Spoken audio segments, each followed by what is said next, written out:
Assalamualaikum warahmatullahi wabarakatuh. Innal hamdalillah nahmaduhu wa nasta'inuhu wa nastaghfiruh wa na'udzu billahi min shururi anfusina wa min sayyiati a'malina. May yahdihillahu fala mudilla lahu wa may yudlil fala hadiya lahu.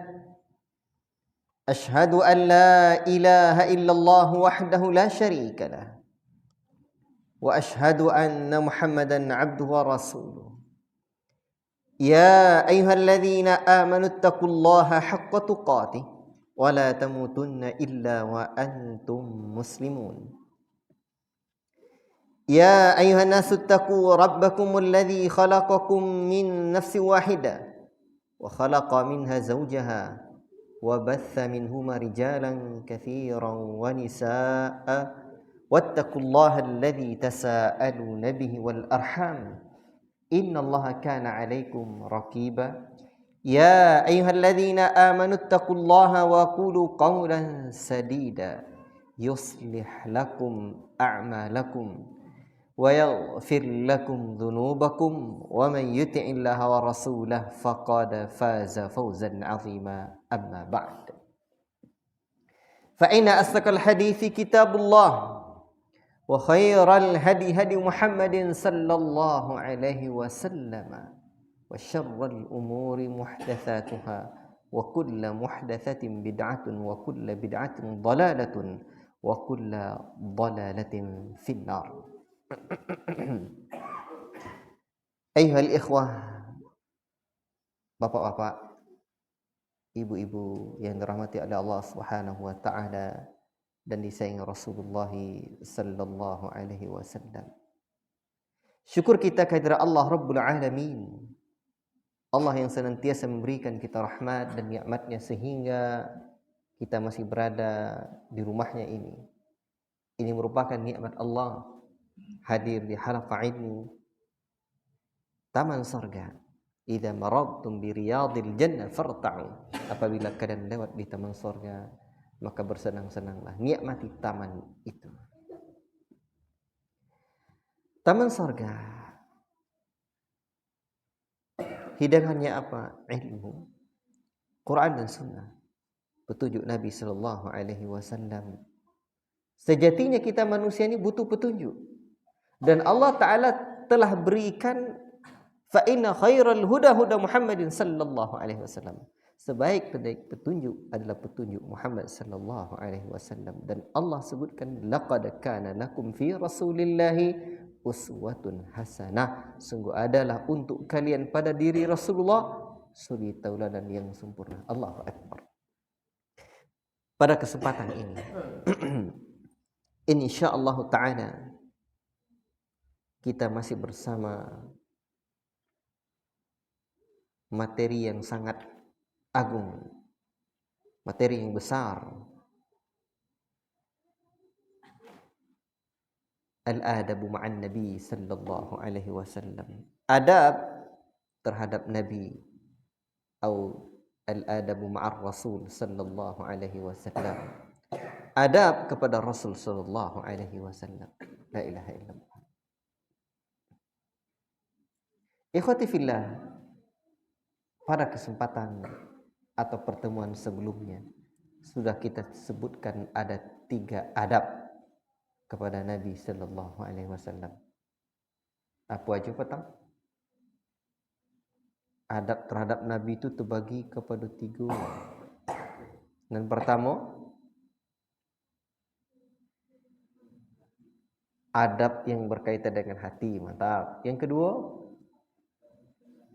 adab yang berkaitan dengan lisan. Yang ketiga, adab anggota badan atau amalan. Min babil murajaah, adab hati apa saja? Adab hati terhadap Nabi sallallahu alaihi wasallam apa saja, Pak? Fadhal, silakan.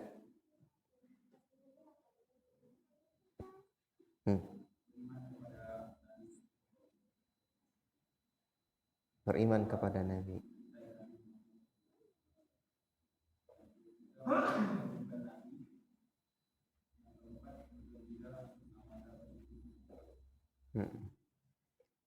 Ada lagi?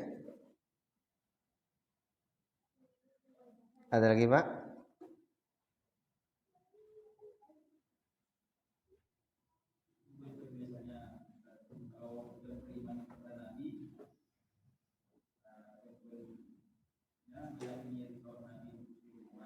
Ya.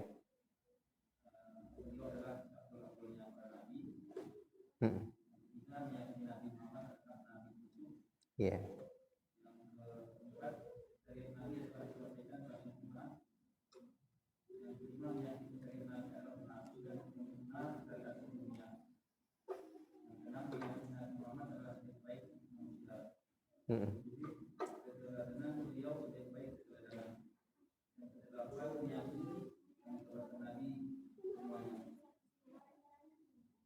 Barakallahu fiik.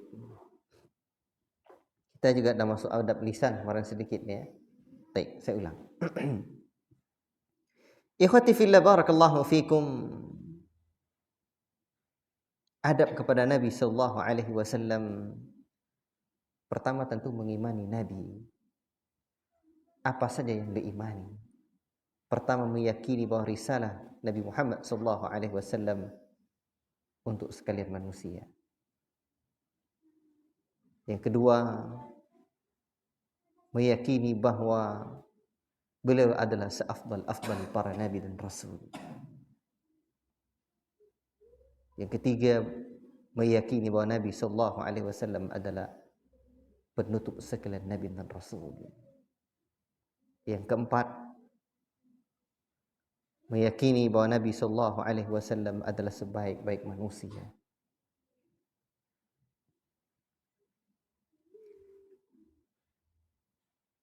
Apalagi Pak? Yang keempat, yang kelimanya?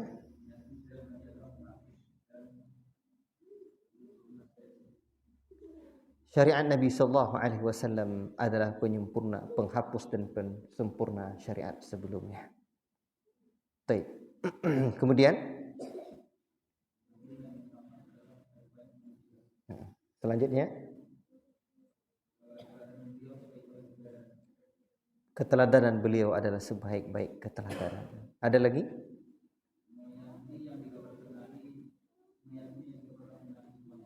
Meyakini apa yang dikabarkan Nabi sallallahu alaihi wasallam semuanya.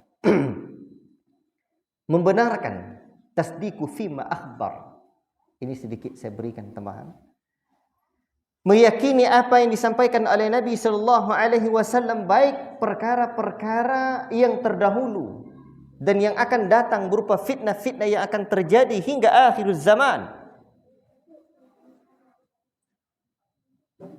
Sehingga di dalam kitab Sahih Bukhari, Sahih Muslim dan banyak kitab-kitab hadis yang lain ada satu kitab yang berjudul Kitabul Fitan, kitab fitnah-fitnah yang akan terjadi di akhir zaman. Nah, itu kita yakini itu, Pak. Termasuk asyratus sa'ah seperti dalam Sahih Muslim Kitabul Fitan wa asyratus sa'ah, kitab tentang fitnah-fitnah dan tanda-tanda hari kiamat. Seluruh yang dikabarkan Nabi itu kita yakini. Sampai di situ, Pak. Poin yang kedua, mencintai Nabi sallallahu alaihi wasallam. Berarti meyakini Nabi itu atau mengimani Nabi ada berapa poin di dalamnya? Bukan. 7 atau 8 ya. Nah, kemudian yang keduanya mencintai Nabi sallallahu alaihi wasallam. Berikutnya, yang ketiga apa, Pak?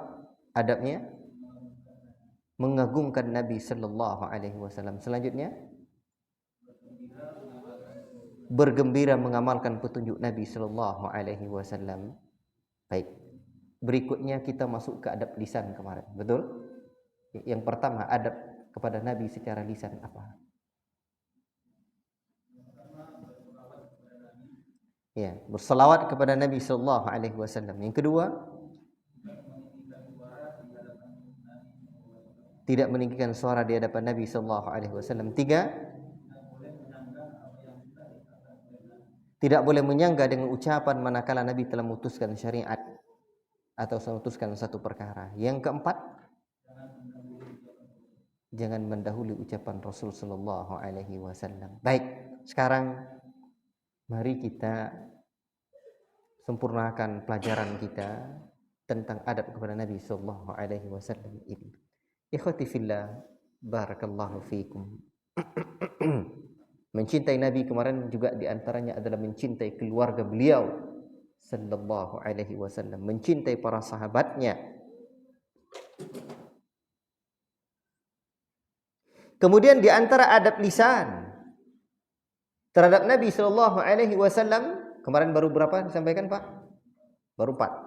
Yang kelima, di antara adab lisan kepada Nabi sallallahu alaihi wasallam adalah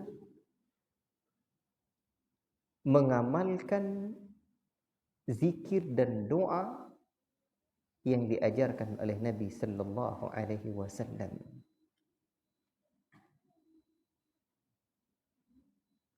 Jika zikir itu adalah zikir pada amalan-amalan wajib, maka wajib pula untuk mengamalkannya. Jika zikir itu adalah sunnah, maka sunnah pula untuk mengamalkannya. Namun orang-orang yang beriman tentu mengutamakan doa dan zikir dan doa yang diajarkan Nabi. Fa inna khairal huda huda Muhammad sallallahu alaihi wasallam. Sebaik-baik petunjuk adalah petunjuk Muhammad sallallahu alaihi wasallam. Baik, ikhwati fillah, barakallahu fikum. Bolehkah kita berdoa dengan bahasa Indonesia? Boleh. Tapi sebaik-baik doa adalah doa yang diajarkan Nabi. Doanya ringkas, padat. Dan saya pernah sebutkan sebelumnya, masih ingat cerita orang masuk penjara oleh akibatnya berdoa dapat makan cukup makan sehari. Pokoknya sehari dapat cukup makannya, dah selesai. Akhirnya dia masuk penjara, setiap hari cukup makannya, dapat roti, dapat makan terus.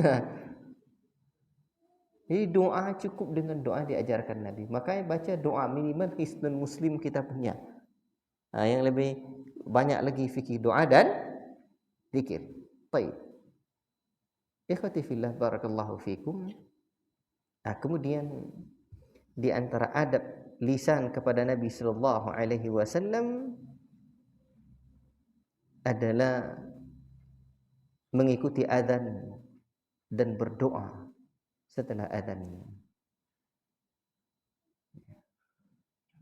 Apa doa setelah azan, Pak?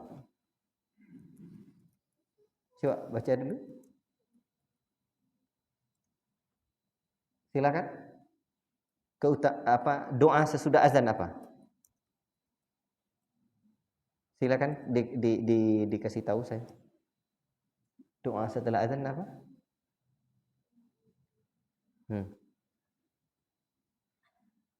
Tak apa, sure.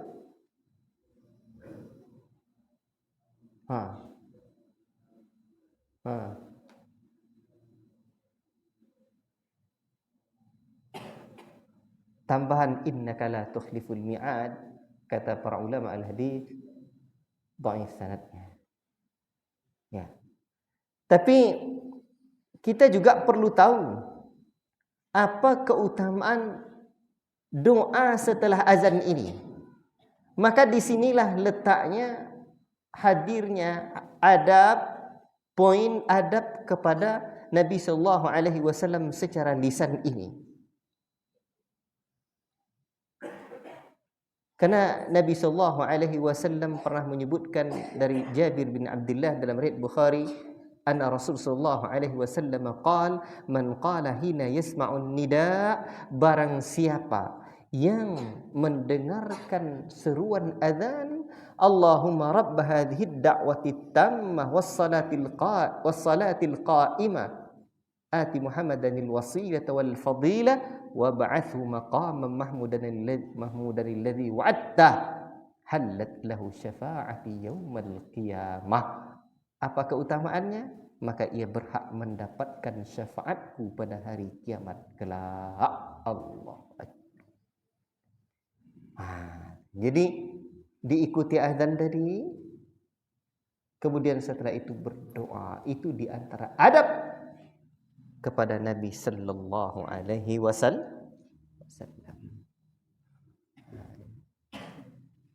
Nampak Pak? Ya.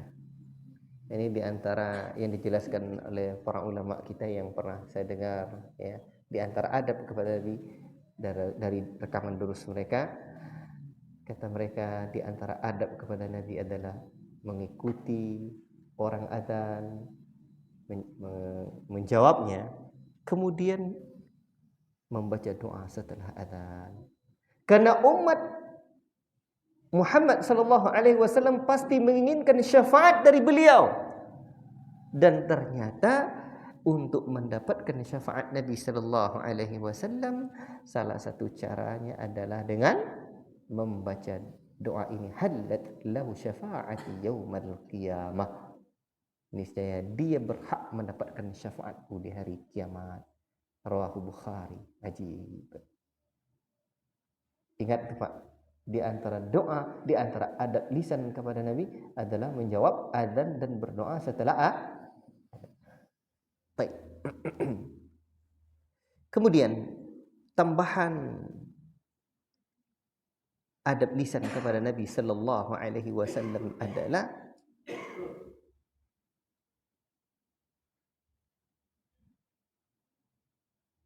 menutup doa dengan salawat.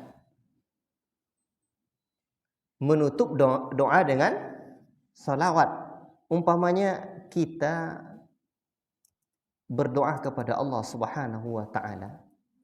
Lalu ketika akhir dari doa kita tersebut, hendaklah kita membaca salawat kepada Nabi sallallahu alaihi wasallam. Karena ini bagian dari petunjuk Nabi, dari sunnah Nabi sallallahu alaihi wasallam. Ini penting kita amalkan. Ikhwati fillah, barakallahu fikum. Ya. Karena ada satu hadis yang diriwayatkan oleh para ulama dari Umar bin Khattab radhiyallahu taala anhu, "Inna ad-du'a mawqufun baina as-sama'i wal ard, la yas'adu minhu syai' hatta tusalli ala nabiyyika sallallahu alaihi wasallam." Apa kata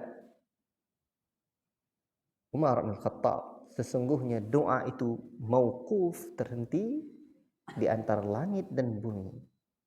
Tidak naik sedikit pun ke langit hingga dibacakan salawat kepada Nabi sallallahu alaihi wasallam.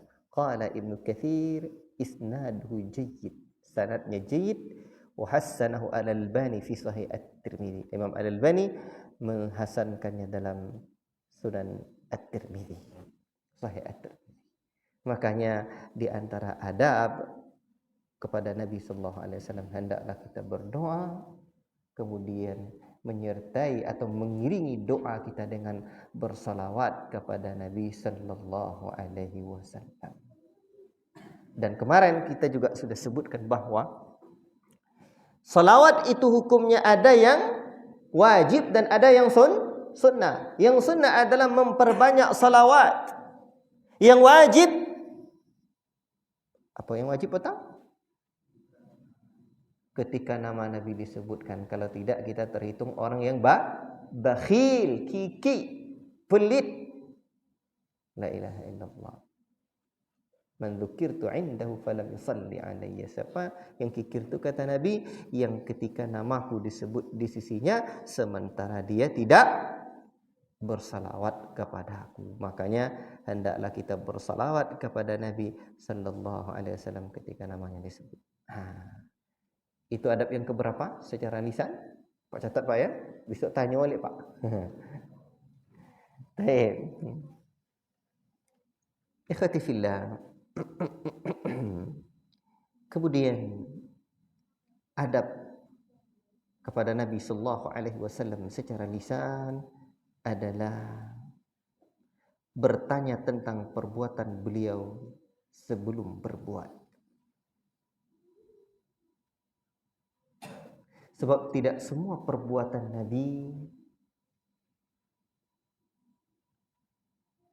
umum untuk umatnya, ada yang menjadi kekhususan Nabi sallallahu alaihi wasallam. Apa contoh, Pak? Apa contoh bahwa ada perbuatan Nabi yang menjadi kekhususan Nabi? Nabi punya yang paling copek contoh, Nabi punya isteri 9. Copek contoh. Kalau awak bulianya ompek. Tapi itu enggak payah ustaznya. Apa contoh lagi? Perbuatan-perbuatan Nabi sallallahu alaihi wasallam tidak langsung dikerjakan. Kalau para sahabat dahulu tengok, tanya dulu. Kenapa Nabi melakukan itu? Mungkin boleh jadi Nabi keperbuatan kemanusiaannya. Maka perlu ditinjau nanti. Maka pertemuan kita yang akan datang insyaallah taala saya akan menyampaikan satu kaidah ittiba'un nabi, ta'rifuha, qawaiduha, wa dhawabituha. Mengikuti Nabi, definisinya, kaedah-kaedah dan dhawabit-dhawabitnya. Contoh apa mengikuti Nabi itu? Apakah seluruh perbuatan Nabi itu diikuti? Nabi pergi umrahnya, pergi hajinya pakai onta atau pakai untola wak? Atau yo monek wadanya. Enggak, ada kaedah-kaedahnya. Maka pertemuan yang akan datang tu kaji rumah. Ada 4 kaedah dalam mengikuti Nabi.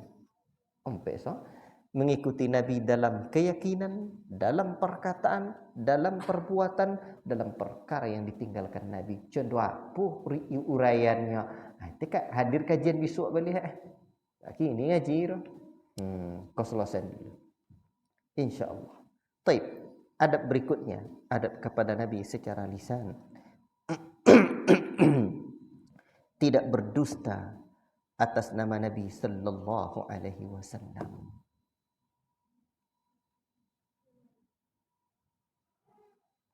Kan boleh.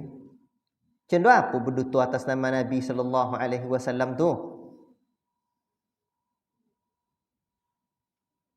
Contoh apa, Pak? Berdusta atas nama Nabi sallallahu alaihi wasallam. Contoh apa? Kan lebihnya, Pak, kan? Menyebut satu syariat padahal tidak ada Nabi ajarkan. Atau meriwayatkan satu hadis. Ini perlu diingat. Di mana Nabi sallallahu alaihi wasallam menyebutkan beberapa hadis tentang ancaman berdusta atas nama Nabi sallallahu alaihi wasallam. Dan Al-Imam Muslim rahimahullahu taala itu membuat satu hadis, satu bab khusus. Itu bagian awal dari kitab Sahih Muslim. Di muqaddimahnya itu tentang bagaimana bahayanya berdusta atas nama Nabi sallallahu alaihi wasallam. Di antara hadis yang paling berat adalah dari Samurah bin Jundub. Anin Nabi sallallahu alaihi wasallam qala, "Man haddatsa anni haditsan wa huwa yara annahu kadhibun fahuwa ahadul kadhibain." Dalam satu riwayat fahuwa ahadul kadhibin atau kadhibain atau kadhibin. Ada 2 riwayat, bisa dibaca kadhibain atau kadhibin. Barang siapa yang meriwayatkan dariku satu hadis dan dia memandang atau mengira bahwa hadis itu adalah bohong, dusta, tidak sahih, tidak betul, maka dia termasuk salah satu dari 2 pendusta atau salah satu dari orang yang berdusta. Padahal, Pak, kalimatnya berbeda dengan hadis yang lain. Hadis yang lain kan barang siapa yang yang meriwayatkan satu hadis, ya,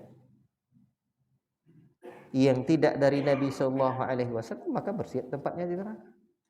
Ternyata dalam riwayat ini ada kalimat wa huwa yara annahu kadzibun fahuwa ahadul kadzibain. Barang siapa yang menyampaikan hadis, dia mengira bahwa itu bohong, tidak tepat hadisnya, tapi disampaikan juga, termasuk dari pendusta. Masih diragu, belum begitu dia pastikan. Iko mungkin tidak hadis suaranya, tapi disampaikan juga bahwa itu adalah hadis, maka dia termasuk dari pendusta. La ilaha illallah. Nah, itu yang perlu diingat. Apalagi kalau memang itu sudah betul-betul dia yakin bahwa itu tidak hadis. Ragu, entah ya tidak. Harus sampaikan juga bahwa itu dari Nabi. Maka dia termasuk di antara orang yang telah berdusta. La ilaha illallah. Jadi memang betul Nabi sebutkan balighu anni walau ayatan, sampaikan dariku walaupun satu ayatnya. Kadang satu ayat mau belajarlah seakan-akan 10 ayat ini pendeknya. Itu yang jadi masalah. Jadi bukan pula hadis ini menjadi alasan untuk tidak berdakwah. Kadang orang salah sangka pula. Orang mengira, oh belum dakwah belajar dulunya, tidak berdakwah dulunya. Salah di rumah.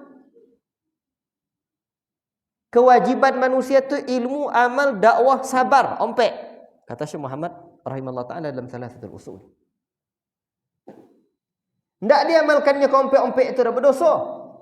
Berarti berdakwah itu wajib. Juga kami ke ustaz. Iya, tidak ustaznya. Kalau ustaz mengajar, itu iya. Tapi berdakwah mengajak orang. Jadi sampaikan dariku walaupun satu ayat, maknanya dapat dakwah paham diajarkan orang lain. Atau diajak orang lain. Kalau ditambah dari itu, sayat dapat mojan 10 ayat ditambah-tambah. Nanti kalau dah lebih seperti itu kita tambah-tambah, berhati-hati. Dia akan terkena dengan apa? Terhitung sebagai pendusta atau berdusta atas nama Nabi sallallahu alaihi wasallam. Wal-iyadu billah. Baiklah. Itulah di antara adab lisan kepada Nabi sallallahu alaihi wasallam. Berapa buah, Pak? 9. Alhamdulillah. Ya. Kemudian yang ke-10. Adab kepada Nabi secara lisan adalah membaca sirah Nabi sallallahu alaihi wasallam. Membaca dengan lisan atau apa? Dengan lisan, maka termasuk dalam adab lisan terhadap Nabi. Namun yang penting atau yang mesti kita pelajari dari atau apa-apa saja yang kita pelajari dari sirah Nabi sallallahu alaihi wasallam.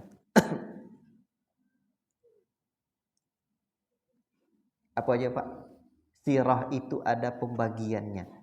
Coba dulu, ada yang tahu apa-apa saja pembagian sirah itu? Atau kitab-kitab sejarah itu ada berapa bagiannya? Ambo kasih tahu je lah ya. Sejarah itu, Pak, kitab-kitab sirah Nabawi itu ada model-modelnya. Di antaranya pertama bernama kitab Syama'il. Apa itu kitab Syama'il? Karakteristik Nabi sallallahu alaihi wasallam seperti karya Al-Imam At-Tirmidzi, Al-Imam At-Tirmidzi. Syama'ilun Nabi. Asy-Syama'il. Jadi di dalam kitab seperti Syama'il ini itu disebutkan tentang ciri-ciri fisik Nabi, contoh apa Nabi itu, contoh iko.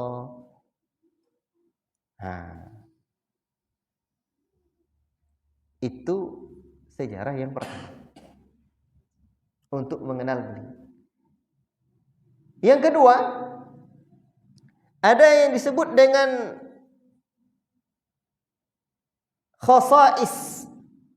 Apa itu khasais? Kitab yang khusus membicarakan tentang kekhususan Nabi sallallahu alaihi wasallam. Apa saja kitab apa saja yang terkandung di dalam pembahasan khasais ini, atau apa saja yang menjadi kekhususan Nabi, seperti istri Rasul 9, sebagian dari istri beliau diperintahkan oleh Allah Ta'ala langsung dari langit untuk menikahinya, seperti Zainab binti Jahshin, tidak ada akad. Zawwajnaka, tidak ada wali. Zaid pula yang menyampaikan kepada Zainab. Zainab itu istrinya, bekas istrinya Zaid. Itu kekhususan Nabi. Awak jangan cuba-cuba lah. Sobilah ke apa jora. Del tadi malam dalam nikah Allah je kau ninya. Lampai sampai wak lainnya jangan buat-buat rumah. Tadi malam saya mimpi Allah nikahkan saya dengan kamu. Mau perjalan ke hotel lainnya. Tu ndak nikah namanya mut'ah. Kekhususan Nabi. Baik. Ikhwati fillah barakallahu fikum. Kemudian pembahasan tentang sejarah Nabi itu adalah yang disebut dengan dalail. Ada 3. Dalail, apa itu? Mukjizat Nabi sallallahu alaihi wasallam. Tapi mukjizat itu apa fungsinya? Apa fungsi mukjizat Nabi, Pak? Mukjizat Nabi itu sebagai pembuktian kebenaran Nabi sallallahu alaihi wasallam, bukan sebagai apa? Bukan solusi. Solusi permasalahan umat. Anda yang solusi permasalahan umat itu syariat beliau dan tadillu abada. Itu bukan mukjizatnya. Mukjizat itu sebagai pembuktian bahawa beliau adalah seorang sosok, betul-betul sosok Nabi. Taib ikhwati fillah barakallahu fikum.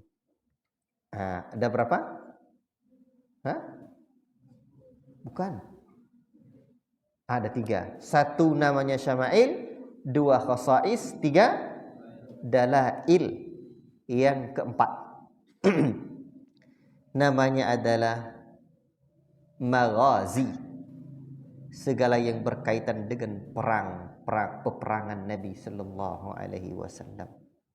Bagaimana aktivitas militernya Nabi, ma'rakahnya Nabi, medan perangnya Nabi sallallahu alaihi wasallam, sebab-sebab terjadinya perang seperti terjadi perang Badar, dan adanya keutamaan pada masing-masing perang itu tidak sama. Seperti orang yang ikut dalam perang Badar itu akan mendapatkan keutamaan lebih. Bahkan di zaman Umar bin Khattab itu ditanda itu, siapa yang pernah ikut dalam perang Badar. Jadi masing-masing perang itu ternyata ada keutamaan. Itu pembahasan kisah tentang perang Nabi ini itu dibahas dalam kitab Al-Maghazi. Dan itu ada dalam kitab-kitab hadis. Ya. Allah Akbar. Kitabul Maghazi namanya. Nah, itu dia. Ada berapa? 4. Yang kelima, yang disebut dengan sirah an-nabawiyah. Itulah. Ini sirah nabawiyah ini adalah kisah perjalanan hidup Nabi sallallahu alaihi wasallam. Sejak mulai sebelum diutus, sebelum lahirnya beliau, masa kanak-kanaknya, masa remajanya atau masa mudanya, diutus jadi nabi, beliau menikah diutus jadi nabi sampai wafatnya beliau sallallahu alaihi wasallam. Itu disebut dengan sirah nabawiyah. Ada model pembahasan kitab sejarah. Ini kan materi-materi sirah nabawiyah. Yang keenam namanya fiqhus sirah. Fikih sirah yang membahas tentang ibrah, pelajaran-pelajaran. Fikih sirah. Disambendeknya sirah tu, oh, iku rupanya pelajaran-pelajaran yang ada. Ibrah-ibrahnya itu disebut dengan ibrah atau fikih sirah. Berarti yang keenam ini adalah tambahan untuk pelajaran, ya kan? Wallahu ta'ala alam bisawab. Silakan azan dulu, nanti kita sambung. Ikhwati fillah, barakallahu fikum. Apa-apa yang dirahmati oleh Allah Subhanahu wa taala dan disayang Rasulullah sallallahu alaihi wasallam. Sekarang kita masuki adab amali terhadap Nabi, atau adab anggota badan kita, amalan kita terhadap Nabi sallallahu alaihi wasallam. Adab yang pertama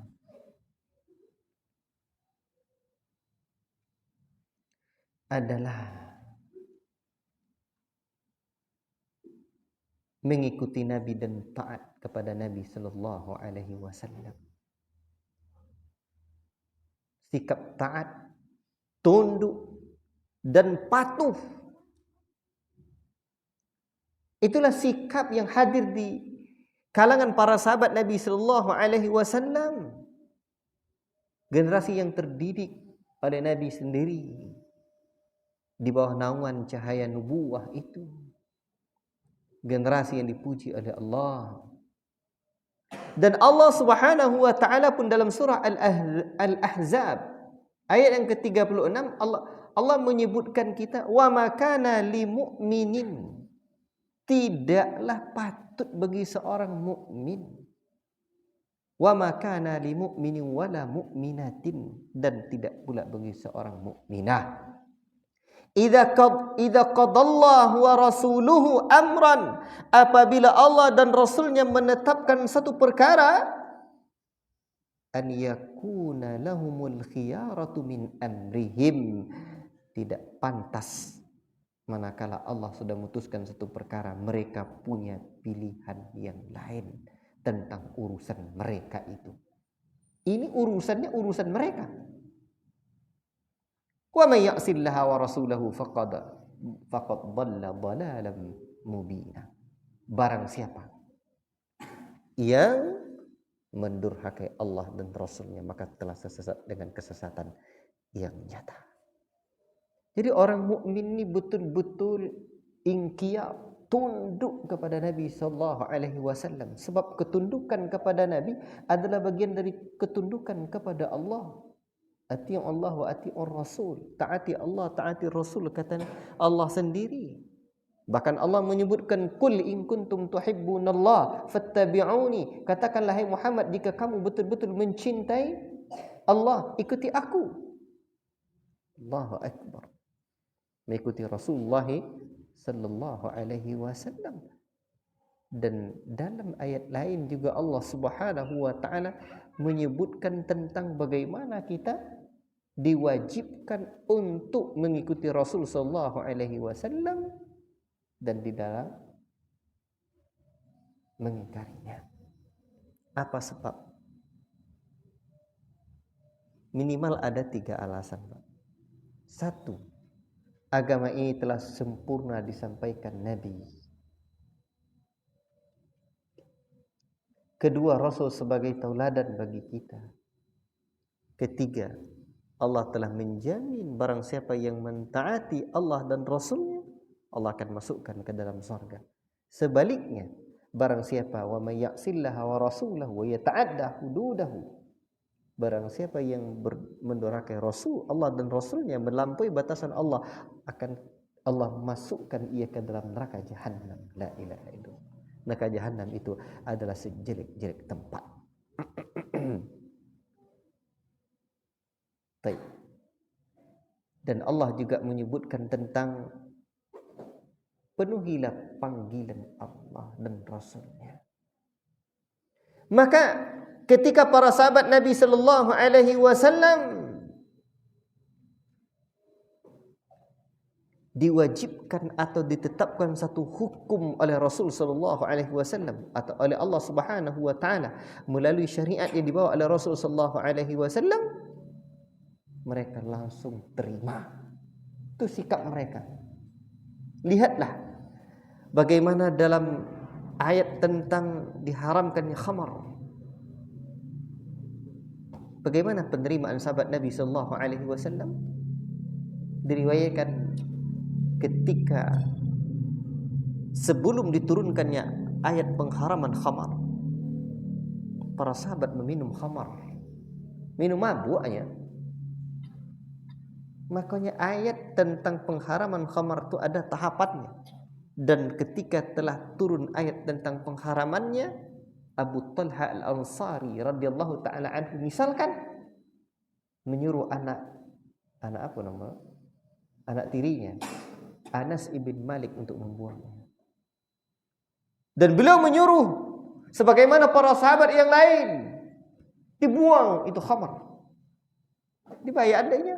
Tidak peduli rugi, tidak peduli berapa nanti uang yang habis. Mereka tidak peduli. Makanya Anas bin Malik, mereka yang seperti itu adalah disifatkan oleh Anas bin Malik orang yang bersegera memenuhi panggilan Allah. Ajib. Tanya apa sebab dah tanya itu dia. Sami'na wa ata'na. Kami dengar, kami patuhi. Bukan sami'na wa afkarna. Kami dengar, kami pikir-pikir dahulu. Tidak. Makanya para sahabat yang mereka yakini dan yang mereka amalkan apa yang mereka dengar dari Allah dan Rasulnya. Beda dengan yang lain. Yang mereka yakini apa yang mereka pikirkan. Itu perbedaannya. Sehingga wajarlah mereka dipuji oleh Allah Subhanahu wa taala dengan pujian yang luar biasa. Lihat pula sikap para sahabiat manakala turun ayat tentang kewajiban hijab. Kewajiban hijab. Di dalam surah Al-Ahzab ayat yang ke-59 itu Allah menyebutkan ya ayyuhan nabi, wahai nabi, qul li azwajika wa banatika, katakan kepada istri-istrimu dan anak-anak perempuanmu, wa nisa'il mu'minin, dan wanita-wanita kaum mukminin, yudnina 'alaihinna min jalabibihinna, dzalika adna ay yu'rafna fala yu'dzaina wa kana Allahu ghafurur rahim. Ini kan ayat tentang wajibnya berjilbab. Jilbab itu menutup kepala dan tubuh mereka. Mereka para wanita di saat turunnya ayat ini tidak peduli. Apa yang mereka bisa jadikan hijab, mereka jadikan hijab dari pakaian-pakaian mereka yang ada. La ilaha illallah.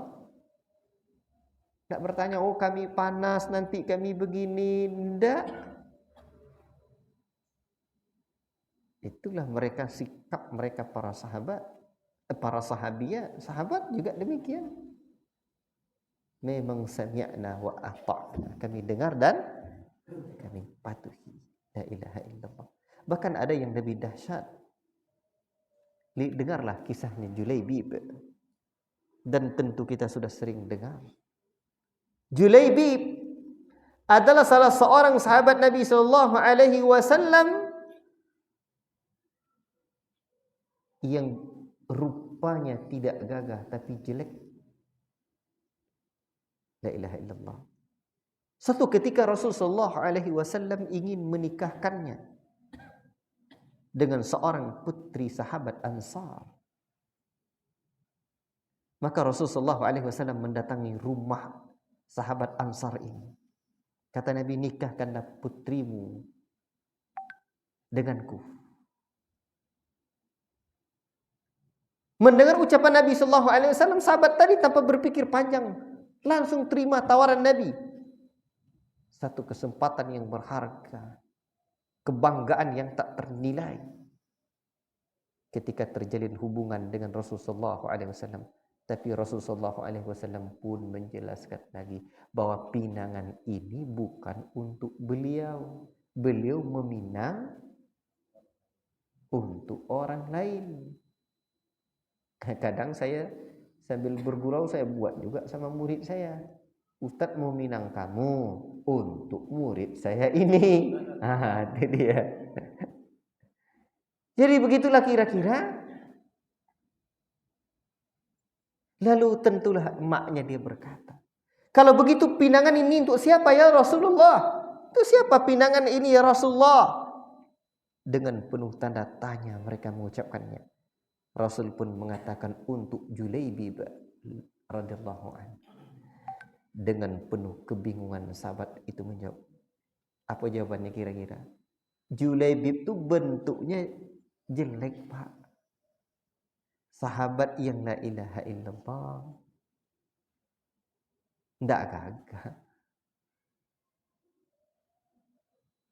Memang tidak ada gagahnya. Bahkan jelek. Kita bukan sedang mencela seorang sahabat Nabi. Dan itu tentulah haram. Tapi memang perawakannya yang kurang bagus. La ilaha illallah. Tapi begitu mendengarkan ucapan Nabi Sallallahu Alaihi Wasallam, apa jawabannya? Baiklah wahai Rasulullah. Namun kata dia, tapi aku bermusyawarah terlebih dahulu dengan istriku. Ikut yang jadi masalah. Bundiang sama orang malu ya Pak. Kan itu masalah. Itu bundiang sama orang rumah tu bak apa cara kan tak jadi ya je. Pergilah sahabat ini menemui istrinya. Terlintas di benaknya, apa kata orang jika putrinya menikah dengan Julaibib? Bagaimana martabat keluarganya? Tapi tengok, setelah bertemu dengan istrinya, ia menceritakan pinangan Rasul sallallahu alaihi wasallam. Wahai istriku, sesungguhnya Rasul sallallahu alaihi wasallam meminang putrimu. Serta merta istrinya menjawab, iya aku sangat setuju. Hai mantap kan betul itulah. Akan tetapi Rasul tidak meminang untuk dirinya. Kata suaminya ini, lantas untuk siapa pinangan itu? Tentu keheranan istrinya. Dan ia menjawab suaminya, Rasul meminangnya untuk Julaibib. La ilaha illallah. Apa jawaban istri? Untuk Julaibib? Tidak, aku tidak setuju. Jangan engkau nikahkan dengannya. Itu biasa jawaban orang padusi. Perempuan.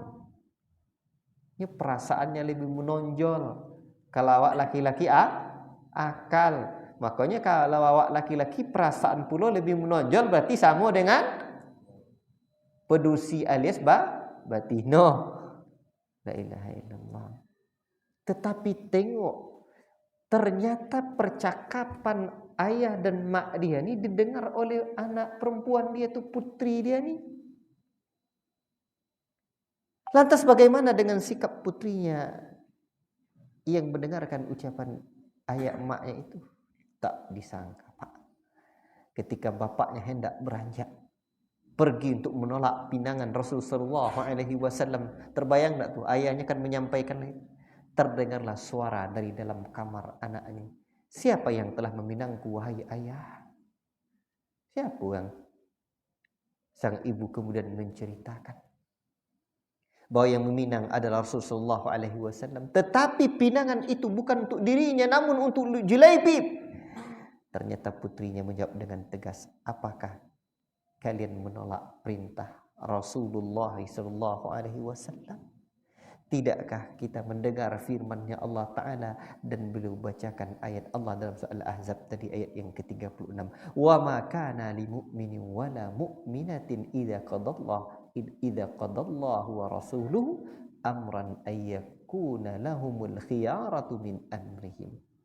Tidaklah tidaklah pantas bagi seorang mukmin dan mukminah apabila Rasulullah, Allah dan Rasulnya menetapkan satu perkara, satu urusan, mereka punya pilihan yang lain selain dari pilihan Allah dan Rasulnya itu. Mendengar ucapan putrinya la ilaha illallah, pergilah sahabat itu menghadap Rasulullah. Sesampai di hadapan Rasul, ia pun berkata, wahai Rasulullah, aku menerima pinanganmu, nikahkanlah putriku dengan Julaibib. Bapu kio-kio. Ia luar biasa, Pak. Akhirnya Julaibib ini pun menikah dengan putri bapaknya. Istri dia itu anak wanita muda itu, seorang istri yang salehah. Allahu Akbar. Namun bayangkan, ketika datang panggilan jihad, terketuklah hati Julaibib ini. Julaibib ini ingin dia untuk berjihad. Rasulullah SAW pun ketika itu memerintahkan untuk berjihad. Ini masih pengantin baru. Ini sikapnya. Datang panggilan jihad. Kalau di dalam pembahasan fikih, Pak, para ulama itu sampai menjelaskan pembahasan sampai untuk para pengantin baru itu wajib tidak sholat jamaah. Ternyata sebagian pendapat para pakar fikih, ahli-ahli fikih itu ada keringanan untuk mereka yang pengantin baru tadi. Jadi kok ada rusuh, ndak mencari rusuh untuk tidak sholat jamaah pengantin baru, lepak balik. Itu sebagian para ulama jika hajatnya kuat sampai sedemikian. Namun berbeda dengan Julaibib ini. Apa yang akan dipilihnya? Akhirnya ia memilih untuk pergi berjihad. Ia tinggalkan istri salihahnya. Lalu akhirnya ia mati syahid di medan perang tersebut. La ilaha illallah. Mati syahid, gugur dia, Pak, di jalan Allah itu. Dan ternyata kalau kita tauin cerita kan, tapi tauin je lah ya. Rasulullah SAW begitu melihat para sahabat itu berguguran, Rasul bertanya, siapa yang gugur di jalan Allah? Fulan. Wahai Rasulullah. Dan Rasul tidak mendengar nama yang dicarinya. Dan ternyata Rasul mencari Julaibib. Dan Rasul bertanya tentang Julaibib. Aku kehilangan seorang sahabatku. Julaibib, carilah ia. Rasul ingin mencarinya. Para sahabat segera mencari jasad Julaibib radhiyallahu ta'ala anhu. Dan mereka mendapatkan jasadnya tersungkur. Di sekelilingnya terdapat 7 jasad orang kafir. La ilaha illallah. Segeralah para sahabat memberitahu Rasulullah SAW. Maka Rasulullah SAW pun segera menghampiri jasadnya. Beliau SAW berdiri di sampingnya dan bersabda, dia telah membunuh 7 orang ini. Kemudian mereka pun membunuhnya. Sesungguhnya ia adalah aku dan aku adalah dia. Sebuah ungkapan bagaimana kedudukan Julaibib di mata Rasul. Rasul mengucapkan sebanyak 3 kali. Kemudian dengan penuh lemah lembut dan kasih sayang, Rasulullah SAW mengangkat jasadnya dan menyandarkan di lengannya. Para sahabat mempersiapkan liang lahat untuk Julaibib. Rasul terus menyandarkan jasad beliau kepada lengannya sampai akhirnya dia dikuburkan dan Allah merahmatinya. Allahu Akbar. Lalu bagaimana dengan istrinya tadi? Itulah buah ketaatan terhadap Allah dan Rasul. Akhirnya wanita, istri salehahnya, istri Julaibib itu menjadi seorang yang kaya raya di kalangan kaum Ansar. Semua itu berkat doa Rasulullah SAW. Apa doa Nabi? Ya Allah, curahkanlah kebaikan untuknya. Jangan engkau menjadikan untuknya kehidupan yang susah. Rasul pernah doakan.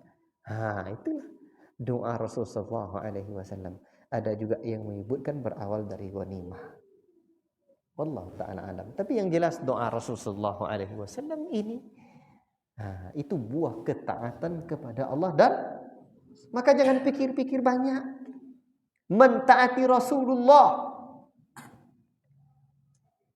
Kemenangan umat ini, Pak, itu dengan mentaati Rasulullah. Ada sebuah kisah, tapi saya lupa di zaman siapa. Namun sahih. Ya. Salah seorang al-hadis menceritakan bahwa dahulu bagaimana sunnah siwak. Sudah siwak. Siwak lah tahu Pak, dengan kayu arak. Itu Allah buktikan Pak. Kan siwak itu sunnah. Jadi terjadi perang yang teramat sangat sengit. Lalu kaum muslimin, para tentara Islam tidak menang-menang. Akhirnya mereka introspeksi diri, apa yang mereka perlu lakukan. Dan mereka teringat mengamalkan sunnah bersiwak. Kok perang kah? Kondisinya perang. Dan ternyata mereka berkeyakinan bahwa dengan mengamalkan sunnah ini pertolongan Allah datang. Ada enggak kaitannya Pak? Perang kita akan menang dengan bersiwak. Tapi itu adalah cara Allah. Dan begitu mereka ingin mengamalkan, dan mereka kan meyakini, mereka amalkan, diambilnya kayu siwak itu.